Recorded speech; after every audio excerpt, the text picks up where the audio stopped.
দিনে দুপুরে প্রশাসনের নাকের ডগায় দিনহাটা ১ নম্বর ব্লকের মাতালহাট গ্রাম পঞ্চায়েতের বুড়া ধরলা নদী থেকে অবৈধ উপায়ে বালু উত্তোলন।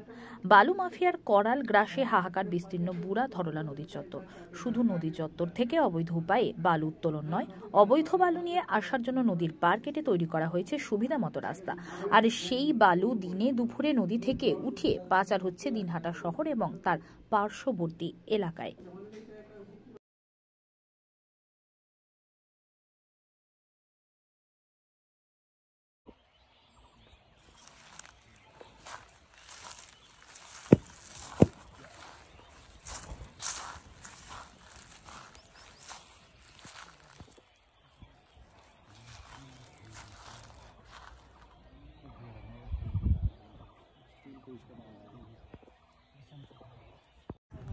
এই যে নদীতে যে বালু জমে থাকে তাতে কি মানে সমস্যা হয়?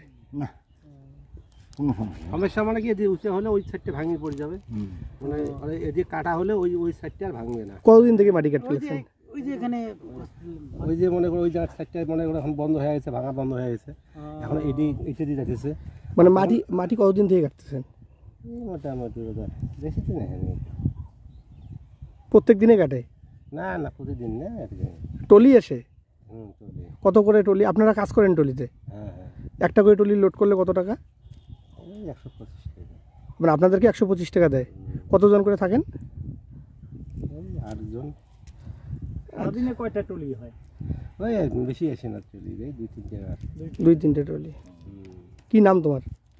আমার নাম খাজির হোসেন। এই জায়গাটার নাম কি? এটা পাখি জায়গা না?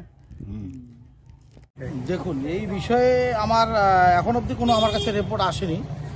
যে যদি এরকম রিপোর্ট আসে তাহলে নিশ্চয়ই আমরা সেই পদক্ষেপ নেব এবং বিএলআর সাহেবকে আমরা জানাবো, বিষয়টা প্রশাসনের নজরে দেব, এই জন্য পদক্ষেপ নেওয়া হবে।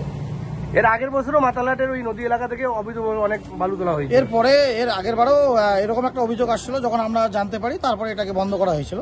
কিন্তু এবার যেহেতু আমাদের কাছে এখনও খবরে আসেনি যে এরকম সমস্যা হচ্ছে, এখন যদি আমরা রিপোর্টটা পাই আর কি, তাহলে অবশ্যই আমরা সেটাকে পদক্ষেপ নেব।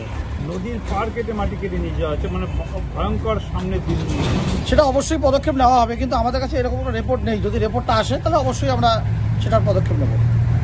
আপনার নাম পরিচয়? মানবেন্দ্রনাথ রায়।